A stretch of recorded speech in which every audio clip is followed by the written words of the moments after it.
It's a good morning to you. Welcome to Asake Online. My name is Zenzele Ndebele and welcome to another edition of This Week on Cite. Uhlelo lapho esikhuluma khona ngento ezitshiyeneyo. It might be politics, it could be, social issues and many other issues that are happening in our community. Today we'll be talking about ideas. In the program, I'll be talking to Ubaba Andrew Nyathi.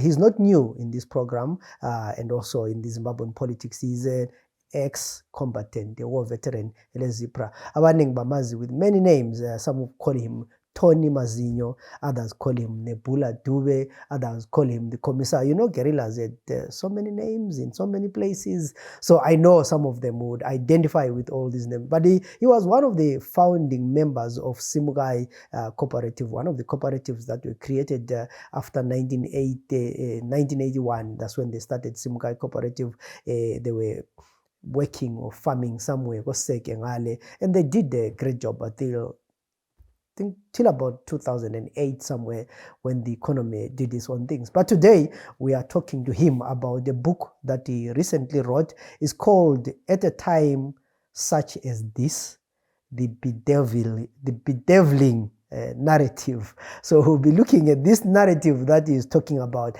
You know, Nyathi is a commissar, so we expect to learn a lot from him. Nyathi, welcome to the program. Thank you very much. I know this is not your first book. You wrote a book called Tomorrow is Built Today. Maybe let's start there. What had motivated you to write the first book? Yes, this is my second book, but in between I've written other articles and so on, and contributions to magazines and things like this. And basically, the issue is about what is about the liberation struggle. What is it that we really wanted? Why did people spill blood? Why did people go into the bush? Why was so much pain which people suffered?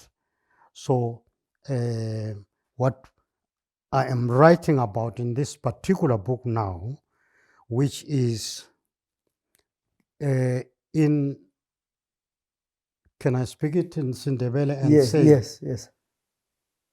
Uma sekunje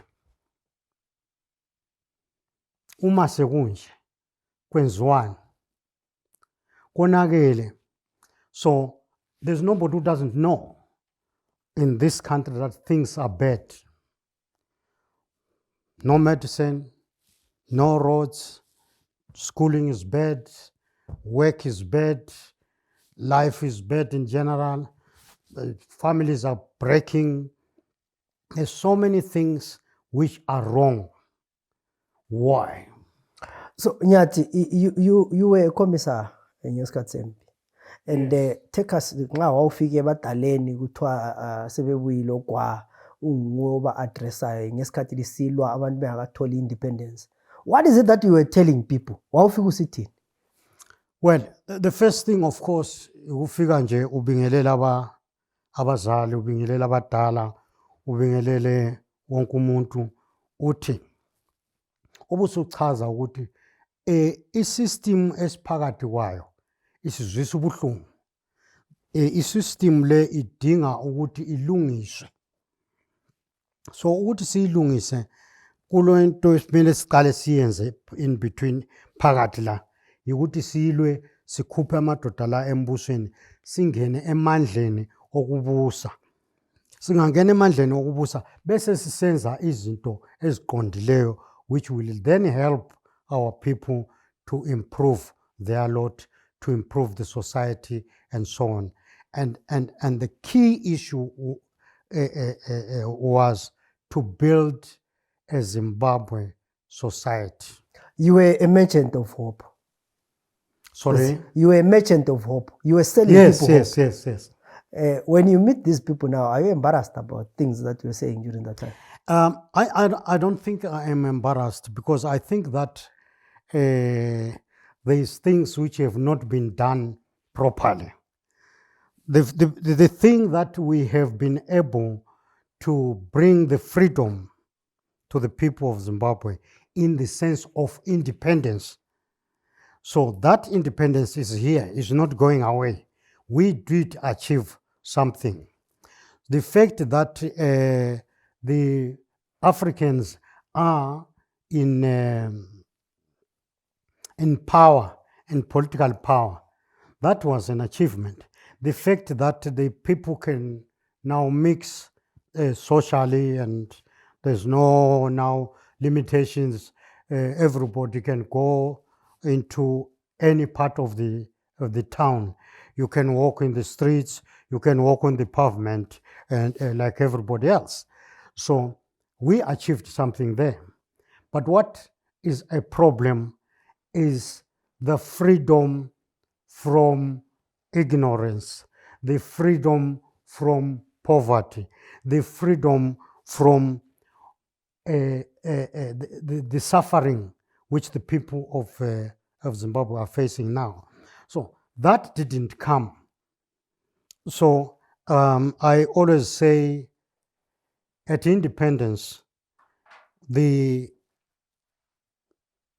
wedding, if I can call it independence wedding, there came the bride, but the bridegroom didn't come. So it kind of made this wedding kind of fake because it was not complete. And we are clear, some of us, that we need to complete. In other words, we needed to control the politics, but also control fundamentally the economics, because the economics are the foundation of all the livelihoods of human beings. And we need to be able to run, manage the production systems, the service systems effectively and efficiently, so that people will see that what we took out as a method or as a way of governance was bad, and we bring in something better. But the problem is that at this point, our system of governance has not brought what we expected. People, there's inefficiency, there's incompetence, there's corruption, there's general regression. This is very bad. We need to do something about it. If you look at the natural resources which we have in this country, they are not benefiting us. I think in numbers, in terms of minerals, if you categorize them, they could be anything above 60. And what are we showing for it? Nothing. We're showing poverty. We're showing we're running away from the country. Everything which is bad, you find in our government of the liberation people, my colleagues. This is very bad. We need to change the system. And to change the system simply means we have to look at everything and say, right, this is the economy. But in Zimbabwe, people talk politics in the morning, 1980 up to today, in the afternoon, at lunchtime, everything is about politics. And that's not how life is. In your first chapter, you write about the legacy in flames. So what was your thinking when you were talking about the legacy in flames? The legacy in flames is what we see today. I give you the example of Mkoba, Makokoba. Go there and see. Go and see the life. If you go there, there's no proper road. Everything there is now dusty. everything is bad, the houses are bad, that thing should have been removed, because that thing was designed to, for the African men to live there. But now, 45 years, we're still living in that thing. And it's not decent. We needed to have changed that. So we needed to have changed the way we structure our towns. What have we built? We've built nothing. Where are the malls? Where are the factories? Where are the anything? Where is a sweet made by Ndebele? Where is the sweet made by Ndebele? We all buy sweets from Rupert. So we can't buy sweet. We can't do anything. There's nothing. We sleep other people as production. We eat other people's production. We drink other people's production. We travel in other people's things. Everything. We are just a market for the Japanese, the Chinese, and everybody. And we have done nothing. We have done disservice to our people. So therefore, my view is that we have not brought what we envisaged. In fact, we have brought regression. Bulawayo was producing electricity for itself. Where is the electricity? It's not there. Isn't it that has gone in flames? The town, you have now 25 kilometers going that side, Katri Park, what call it, Tuzini or something like that. Where are the factories? People have to travel from there to come and buy products from China, Japan, South Africa, and everyone to come and buy them here. So we exist for transport. We don't exist to improve our lot. So you were, during the independence or during the liberation, you guys emphasized a lot on the working class, the peasants, and all these classes existed. You took independence, or you took the country. The working class almost disappeared. Now 60 or more % of the people are in the informal sector. The factories that you're talking about are no longer there. What happened? We mismanaged them. We destroyed them by incompetence. We brought in things like tribalism, which are not necessary. You don't need that. We need to master the livelihood by actually mastering systems, or bringing systems which bring about production, productivity, so that our people can be able to live from their own sweat. Go to the Bible. The Bible says we must live on our own sweat. What is happening? You see people here, young people say, hey, umpateleni. So that is not the economy.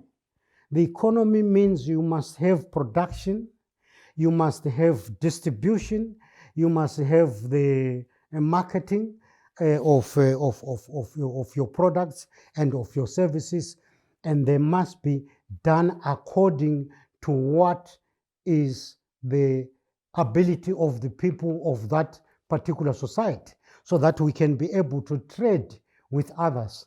So why, I must repeat, even if I want to look at the time, somebody must produce a watch for me. If I want to put on a shirt, somebody must produce it for me from somewhere. If I want to eat, if I want to drink, if I want to sleep, if I want to have a house, everything is chiazo. There is the diamond on top of the soil. What happens? It's all got stolen. So where was the protection? To protect the people. It all got stolen, and the people of Shiaza, they are suffering. What was that diamond for? We have got all all of these minerals, we will not do anything until we fix our heads. You have a chapter that says that talks about a nation in denial of its existence. What was your motivation to write about that? Right.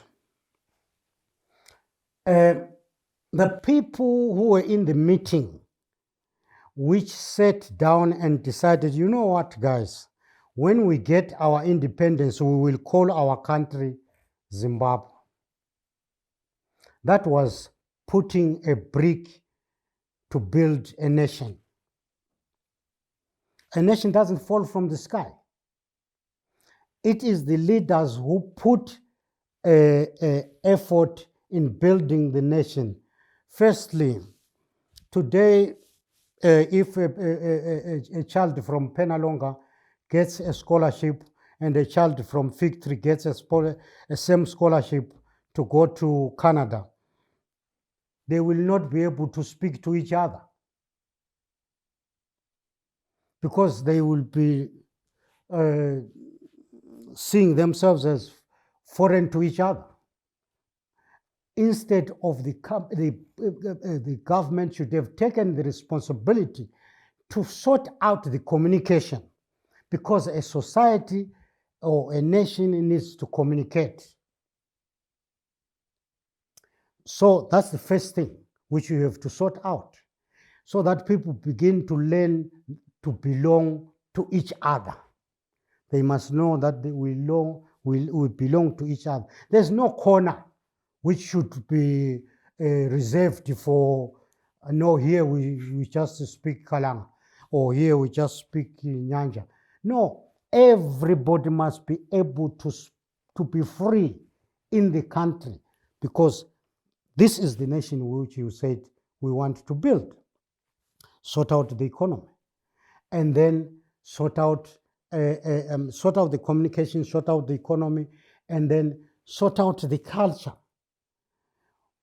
If you take people from Plumtree playing doom, doom, doom, doom, doom, if you take those people from Plumtree, take them to Mrewa, go let them play, the people from Mrewa will realize that actually you don't die, you actually enjoy and can laugh when the people from Plumtree are playing, and vice versa.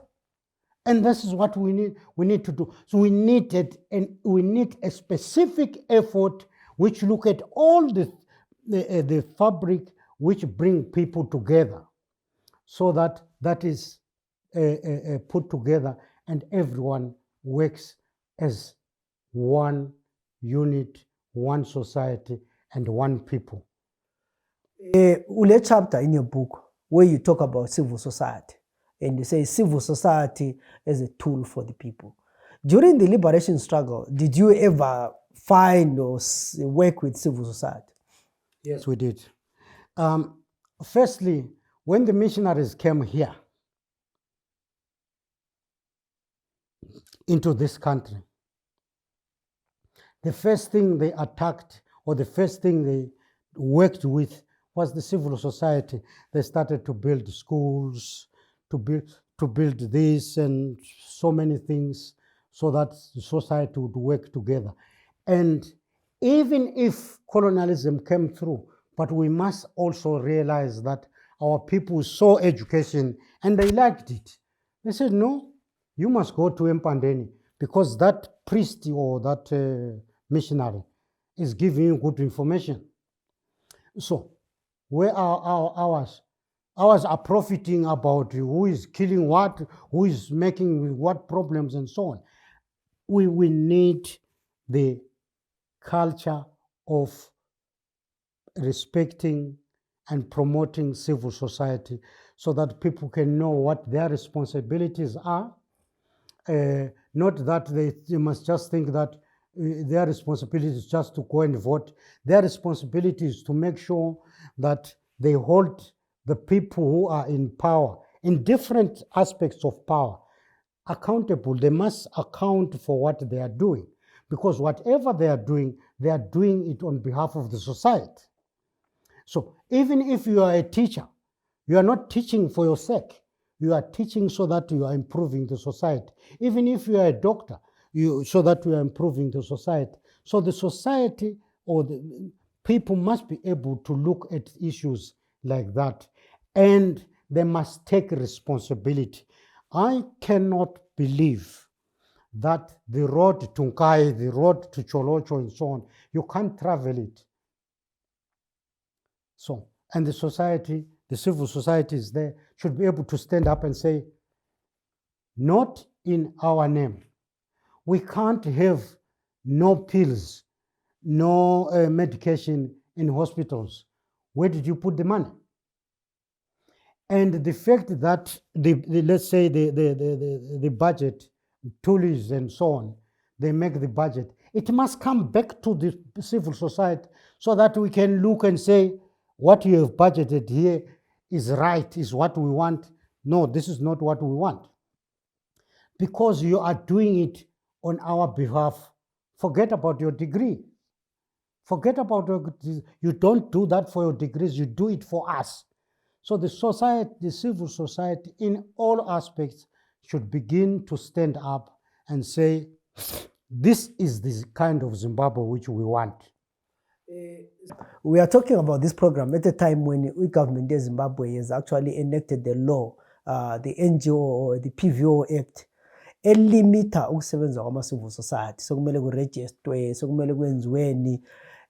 As someone who has been worked with civil society before ngesikhathi liberation, ungathini ngemithetho enje? So the less talked about the government of Zimbabwe interacting with the civil society, the better.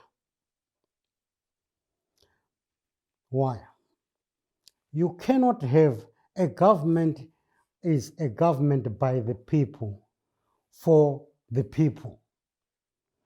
And the people express themselves through the civil society. The civil society is not limited to NGOs.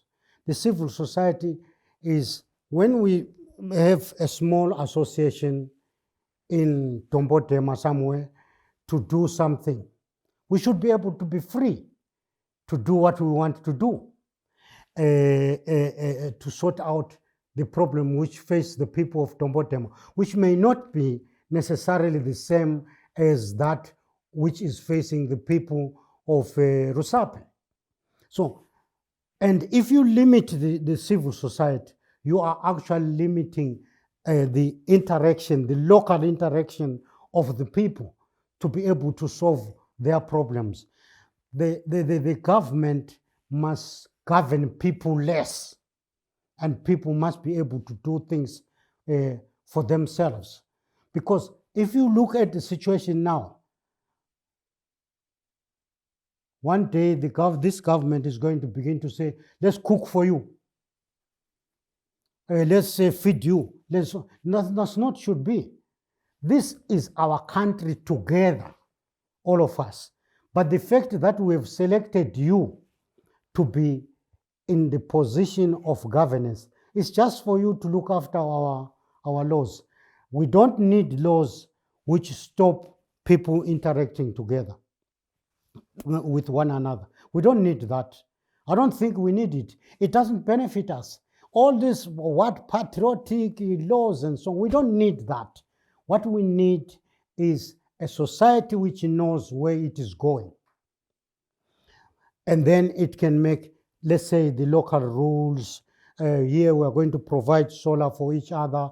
Here we're going to provide water for each other, and so on. The rules which control those kind of things. So you don't have a government which runs every aspect of the people's society, of people's lives. One of the issues is you raise a lot of issues in your book, but the question that I remain with is it takes people like you to write about this, many other guys of your generation. Where are the young people? Why are we not seeing young people talking about these issues? Or lina seli 30 pension la sala phansi lati abacha run with the battles. That's our problem. That's our problem. People like myself should have been more active in working with the youth educating the youth, bringing them up, bringing in a new way of thinking, which says,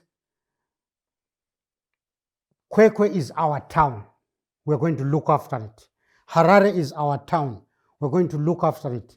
Mtare is our town, we're going to look after it. This is how we're going to look after it, and so on and so on. And we should be having less problems of the youth, because the youth will be having this idea that, oh, Mtare is my town, so what can I do? So that you do something, you make a contribution as a young person. Young people should take complete charge. And I would like to say this: nobody amongst us all ever requested to be born at a given time. When the time to come out came, you just came out. The youth are too occupied with the formalities and protocols and constitutions and so on.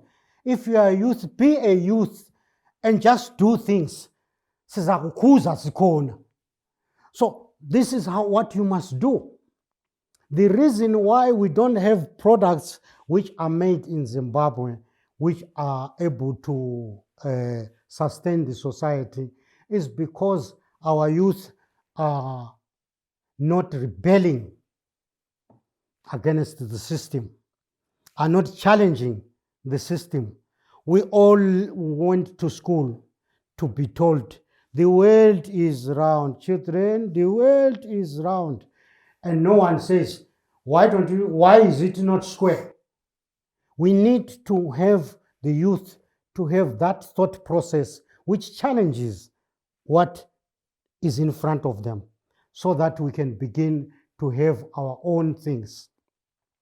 Why are we not having pizza or Macimbi pizza? Why are we having Italian pizza instead of having Macimbi pizza? It's because nobody thinks that it is possible. You can go on and on. Everything is possible, but we need to start by sorting out this thing. And this thing doesn't get full and it doesn't get tired. The mind doesn't get full and doesn't get tired. Let's get our youth begin to use their mind. Yeah, so your book, where can people find it? If those who want to buy, those one, maybe the last minute of the program, let's focus on the book. Why would someone buy this book?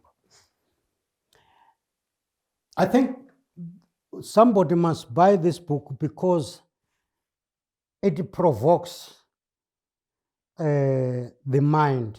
It makes someone begin to think that the status quo can be changed.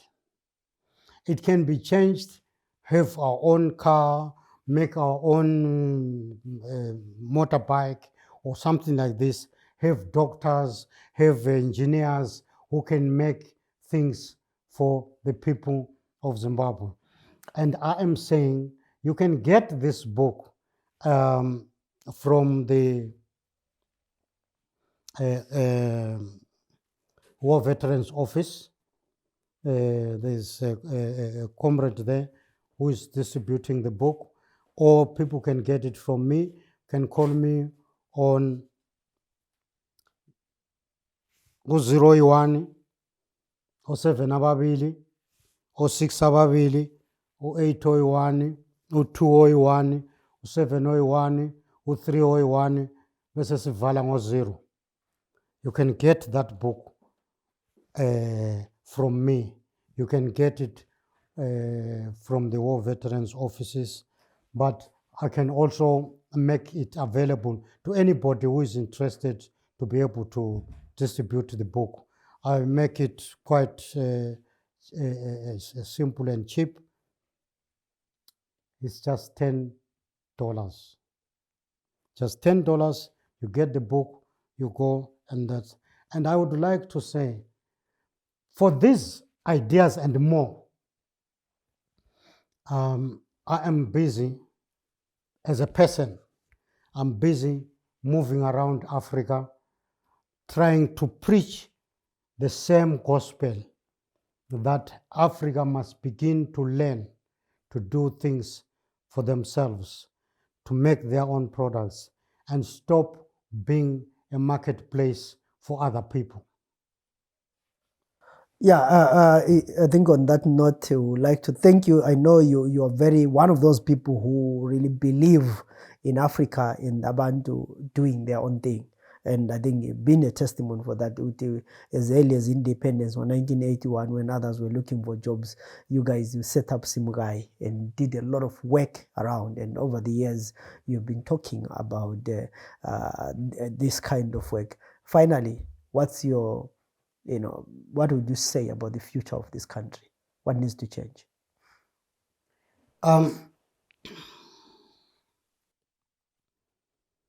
Yes, Simgai physically, in terms of the space, is not there, but it's still there because we have formed a thing. The young people who were born in Simgai have formed what they call Simgai Children's Association, where we're trying to push for this idea. It's quite interesting. I see in the news there's this Bushe Maplank, that is a Simgai born child, so who is reading the news.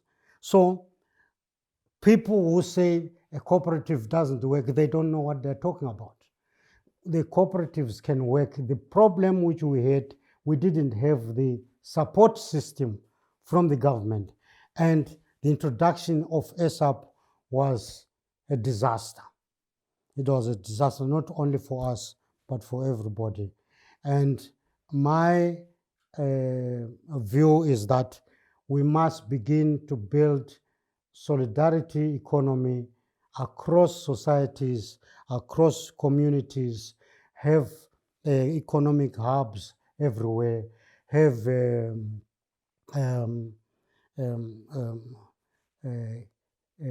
seed granaries, and so on, so that all of these chiefs who are there, I would like to be able to approach them and say, listen, instead of you being just a chief for some problem which is foreseen somewhere, which is going to come, let's use the chief institution to develop our people. And that, I think that is very, very important for us. For that, I have registered what I call Africa Academy of Excellency and Development, and I'm spreading the word across Africa. On that note, thank you very much, Ubabu Nyathi. This was Ubabu Andrew Nyathi, and we were talking to him about the book that he has written. It's called At a Time Such as This, the bedeviling narrative. He talks a lot of things in this book, and he has a lot of interesting chapters that talk about the foundation of the future. He talks about a nation in denial. He talks about civil society, a toll of the people. He talks about the legacy and many interesting concepts and issues. And I think you can do your favor by getting in touch with him and buying the book. We are not only getting the ideas, but you're also supporting Ubabu Nyathi, who's not just sitting in Meleli Benjani, but he's still being productive and producing knowledge. So I think asimchayeleni ihlombe Ubabu Nyathi ngomsebenzi awenzayo, because he has written, this is I think his second book, but he has written quite a number of articles on issues of production, and he's very passionate. So he's still continuing with his commissariat work in many aspects. My name is Zenzele Ndebele. Let's meet again in another program.